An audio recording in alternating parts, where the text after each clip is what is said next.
And then... Was you nervous? I mean, at that point, it's like, dog, it is what it is at that now, point. Yeah, I'm here now. Like, you have to... It's like, if I don't show up, I don't show up. It's like, whatever. Yeah. But, like, at that point, I knew what I could bring to the table. So I wasn't really too nervous. And the people... And that's the one thing that can go left or right, because I don't know if they don't do this in the NBA. Like, those guys just train with the teams before, like, you know what I mean, have workout sessions. But for college soccer, you can have a couple teammates on your team that are just not going to pass you the ball. Yeah. You know what I mean? Can move like a selfish thing, or like NBA Summer League. Like, a lot of guys are trying to show, because they're trying to get their game off. Yeah, that's what I mean. So, but in soccer, like, it's too many people on the field and there's one ball. Like, there's 22 people on the field, so like you can't always be on the ball. Yeah. So it kind of, depending on who the coaches are, like, they understand the game. So they understand the little nuances, like the technical ability, like positional awareness, all that stuff. But like, you could get some people on your team that don't pass you the ball and you end up doing nothing. So like, my team ended up being a bunch of humble dudes, and most of the first round draft picks were from my team. Yeah, and then was y'all smoking the guys that weren't passing? Like, y'all was beating them? Or, like, what was the games like? So our first game, we got smoked. I won't even lie. We got bodied. Was you see when y'all losing like that, right? Yeah. It wasn't 90 minutes. 90 minutes. It's a 90-minute game. So y'all losing, right? Smoked in front of the coaches. What are you thinking in your head? Me personally, I'm thinking, damn, we're getting cooked. I'm thinking... I'm upset, but I'm thinking at the same time, it's like, I've never played with these dudes ever in my life. So what am I really gonna expect from them? Like, no one's gonna understand each other off of one game. So I think, like, as the time went on, we built on it. And some teams started off hot, some players started off hot, and then some players drastically just dropped. Like, people that were top prospects fell out of the first round. Damn. Yeah, so like, things can change. I think if you just continue playing your game, and the coach that we had for our team, he was from Connecticut, so he knew me. So I played every minute, every game. So I was able to show my. So he was a UCONN coach. No, he wasn't a UCONN coach, but he was from Connecticut. He was a club coach from one of the academies in Connecticut, and their academy is always, because UCONN is the only soccer team in Connecticut now. But now they have a Hartford Athletic. But at that time, UCONN was the only soccer team in Connecticut. So you got blessed. I got blessed. I was able to play every game, every minute. Yeah. So after the combine's done now. Take us through, like, what's the process done after that? So during the combine, after every game, there's gonna be a couple, like, obviously your agent's there. Your agent message you, like, yo, there's a couple teams that want to interview you. Yeah. So some players that are getting interest from other teams, like, you get interviews, and then, like, after every game, after the second game, we won that game. We played really well, and I saw Patrick Viera in the hotel. He was in the MLS at that time. Yeah, in the hotel. So I have a picture of him. Because I'm like, yo, when am I ever going to see this guy ever again? I'm like, yo, let me take a picture. Lo and behold, he's the one that drafts me. So what was that like, meeting him for the first time? It was cool. Like, he's massive. He's like 6'5". He's a tall dude. You're like, I can understand why this guy was bodying dudes in the Premier League, like kicking dudes down in the Premier League. But he was a nice guy. Still a nice guy. I mean, he was a nice coach, nice person.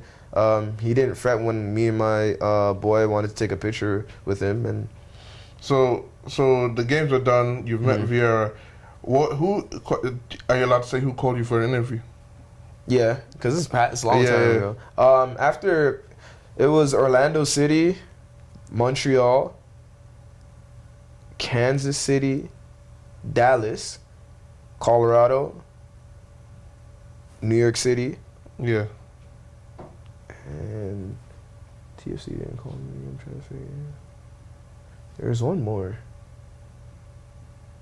Damn, when I remember it, say it. But this is what NYCFC was the last one. They were the last people. Yeah. And those were the ones that drafted you, right? Yeah, and like they didn't have their own conference room, so I had to go to Patrick's hotel room. Oh. With all the coaches. Was that crazy? Crazy. I was like, damn. I'm like, it's hot. Like, I'm being impressed right now with questions. But honestly, the team that I thought I was personally going to go to, I thought I was going to go to Dallas or Colorado, those two teams. Okay. I don't want to get you in trouble, innit? Yeah. But, so you said those 6 teams. Is there a part of your mind that's like, You know what? That's what I'm gonna say. Because in my mind, Mm-hmm. I'm hearing Kansas City, but I'm also hearing Dallas. Like, I'm trying to go to Dallas. I ain't trying to come to Kansas City. Mm-hmm. Or, I think you said there was New York, there was Orlando. You hear Orlando, then you hear Kansas City. It's like, shout out Kansas City. That's right 2 hours away. Mm-hmm. But was that any, or are you allowed to say that? Nah, there wasn't. At that point, beggars can't be choosers, man. Yeah. I'm trying to just make it at that point because, like, you get there, you still got to prove yourself again. And, like, I wasn't mad at Kansas City because a year before that, I trained with them for 2 weeks. Yeah, like, I had a training stint with them. And their facility, their coaches, and the way they played, like, suited, like, how I played. Yeah. And, like, they liked me. So I wasn't, like, I would never be upset going to Kansas City. They're a really good club, historic club. Orlando City, I had two of my best friends on the team already. Oh, so I knew I'm cool. Like, damn, if I go there, like, it can either be really, really good or we can just mess up each other's careers. And then everybody else, Montreal's, like, close to Toronto. So, like, everything had its own, like, pros and cons, right? So let's get forward to draft day. Mm-hmm. So, draft day, what's that like? Did you wake up, play a song, or was it chill? Was you nervous? Like, what's that like? I mean, draft day was kind of sad first because my parents weren't there because it was all the way in LA, so they didn't get to pull up. Oh, so you went to the draft at the green room and stuff like that? Nah, you stand up in front of media. Like, you literally call your name and you, like NBA, like, they call your name, you have a speech. So, 2017 draft, New York drafts me. They actually pay $75,000 to draft me, like, ahead of Seattle Sounders. Yeah. So I go 16th at first round, number 16. And yeah, bro, it was an amazing experience. It was in the convention center downtown LA, overlooking like the Staples Center. They flew you out and everything. Yeah, they fly you out, pay your accommodations, all that stuff, and like you walk in and you're sitting with your agent and it's like, damn, like this is the time. Like, yo, where am I gonna go? Like, So the draft is going right, mm-hmm. and they're saying names. Mm-hmm. Was there a time where you looked at that guy and said, "Yeah, I'm better than him"? Why? Like, I mean, like, I've seen this dude play in the combine. This guy was not better than me. Yeah, 100%. But like, you know, it's not about talent. It's literally about like what a team needs. Yeah, fit and stuff like that. If I'm playing winger or wing back, then like. And the team needs a center back, they're not going to call me. Yeah. Like, I'm not tall. Like, I'm not a center back. So I understand, like, I can be technically better or, like, have a better resume than some guys. But honestly, yeah, it's whatever a team needs. And I enjoy it. It was a good experience. Like, you're sitting there and they're going name by name. You're like, okay, you understand why, like, people that went top 5 went top 5. 100%. And then after that, it's just, like, a free ball game. Yeah. Was there a time after that top 5 you're like, I might get a call right now, and you didn't? I think I knew. I knew because after the meetings, I knew the teams what order they had. Oh yeah. So like I knew Orlando. They didn't have a first round pick. They were like, we'll see, like, because they're like, we don't think you're gonna drop to the second round. So it's like we're just interviewing you to see how you are. And then Montreal had the 18th pick. Colorado had the 15th pick. New York picked me 16. Kansas had the 14th pick. So it was all around. I knew I was going to be like from like 12 to like 18 or on there. Yeah, 12 to 19. So when New York, they call you right like in the NBA, or is it different? Yeah. So you get a call right. So you see them going to go talk to Seattle Sounders. They give them the whatever little card, and then like the commissioner comes up and they call you up. So how soon, like, how much is the difference between from when they call and from when we see it? Like, we see that New York trades, New York has gone ahead of Seattle. Yeah. Have they already called you then, or you're still waiting? I'm still waiting. Yeah. Yeah, like everything's live and like it's live for you. Like you could watch the draft live, and like I had no idea what was going on until they actually said it. Like my agent was like, "Yo." I was like, nah, no way. They're like, yeah, there's been a trade from Seattle Sounders to New York City FC, and New York City FC chooses midfielder from the University of Connecticut, Kwame Apuah. I was like, yeah, and you stand up, and there's like media, like everywhere, hot in there. My phone's going off, like my phone's on fire, like the lights I'm sweating. By the time you get there, they give you the scarf, and then you take a picture of the commissioner. and you do your speech. Damn. So you're not, now you're drafted. When was your made into the MLS? I'm a professional soccer player moment now. When I met David Villa and Andrea Pirlo. Oh, you met both of them. Oh, they played on the team with me. Oh, Well, I played on their team. My bad. I played on their team. So you get to training, and you're seeing people you've watched for years, and you're training with them. And my coach is Patrick Viera. Oh, see. Yeah. So what was that like? I don't know if you've seen. There's a clip of Henry, and this is when he was coaching. I want to say it was Montreal, and he's just like, bro, why didn't you take this touch? Because like you can see he's putting himself in that moment. Yeah. Bro, take this touch out here. Take this touch. Take this touch left. Why are you going there? Hey, pass the ball. You know your bet. Like, was Vieira kind of like that, or like how was he as a coach? Vieira is one of the he's probably the best coach that I've had, in a sense of professional in the professional career, professional realm. How he treated his player management. He's a top 10 for me, top 10 midfielders ever. Yeah. And so no one can tell him anything. Like there's a lot of egos on, imagine a New York City FC team with a lot of but because he's already done it at the highest level, you can't tell him anything. He's an invincible. He's a World Cup winner. What do you really he can tell anybody anything, but he's not like that.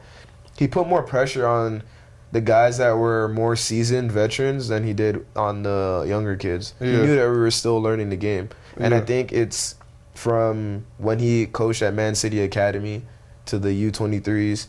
And then he ended up coming to NYCFC. So you learn to work with youth. Yeah. So you know what crushes confidence. You know what builds confidence. So for me, he would just talk to me. He's like, yo, I'm not saying sometimes he would be like, yo, take your touch here and then play here, this and that, 100%. But that's me learning the system. Yeah. But he was never he would never get on your back. Yeah. Yeah. I had one terrible game against New York Red Bull, I remember, and he could have subbed me out at half. And he played me the whole game. He's like, yo, I want you to literally learn through these mistakes because you're never gonna learn as a player if you don't go through this stuff. Yeah. And I was hard on myself 100%. And he knows that the person I am. So he takes time to know the actual person first and then the player. Yeah, because you see him now and they're killing him with Crystal Palace and it's 100%. All the players trust him. Yeah. You can tell.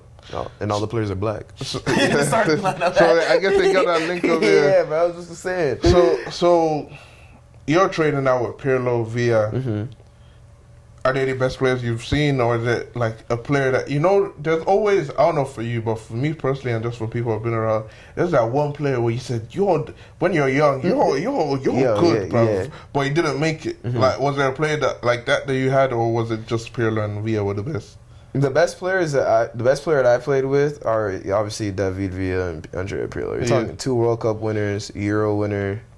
Those guys are the top of the top. I actually just saw a clip of Pirlo playing in the Euro 2016. Yeah. And then he ended up going to NYCFC 2012, and he ends up going to NYCFC 2016. And when I went there, you literally can't get the ball off the guy. Yeah. And he's on his last legs.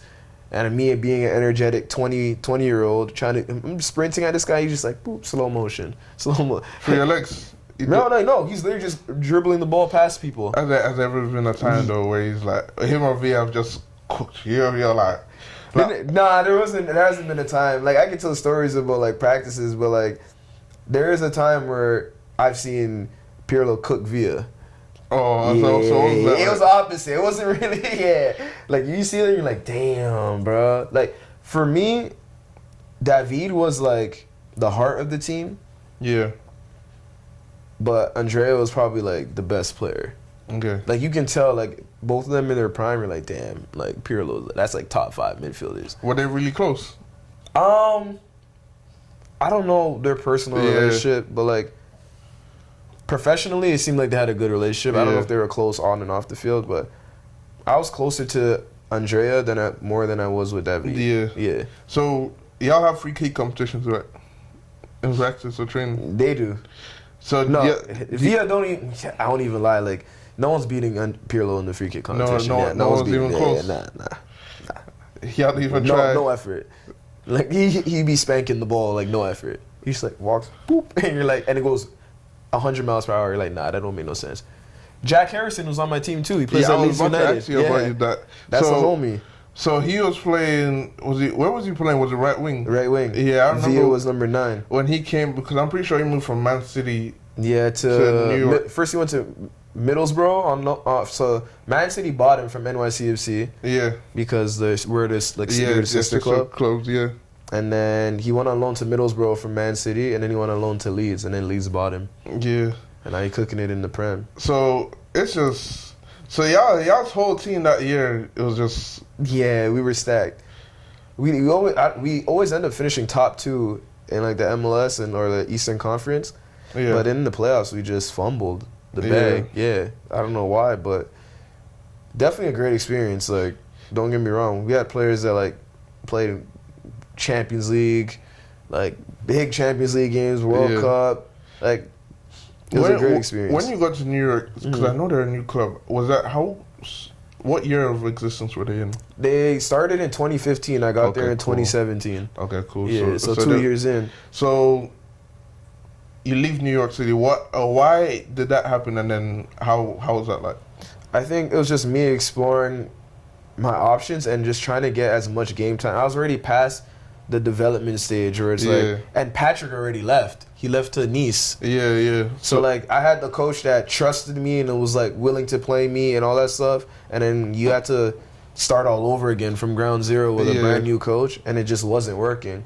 And I just said, okay, like after this season, like we both knew that we were gonna part ways, and I ended up going back to play with my academy coach, who ended up he was coaching professionally in the Canadian Premier League for Forge FC. Okay. Yeah. And then you get from Forge FC to St. Louis, right? Yeah. So what was from Forge FC to Vancouver for like a month and a half, and then to then you made the decision to come to St. Louis. So you come to St. Louis now. Mm-hmm. What was that like? So what was that process like? They call you up and they're just like, we have this project, we want you to come down to be a part of it. Yeah, essentially, me and I've known Hackworth for about 5 years when he coached at Louisville City SC, and it was a good professional relationship, and I knew the type of football that he wanted to play. I understood, and the head coach, other coach, Bradley Carnell, who was at New York Red Bull. Yeah. That's a funny story. Yeah, that's the head coach of FCL. Yeah. Funny story. I had a couple times that I was going to go to New York Red Bull, but COVID hit. Oh, COVID ruined it. Yeah. Wow. So he brought me when he moved here. He sought me out, and you always want to be somewhere where you're wanted, right? Yeah, so always. Yeah. I came here, and it was a good experience. It was a fast transition because I came from Vancouver, landed in Toronto for like a week and a half, then drove from Toronto to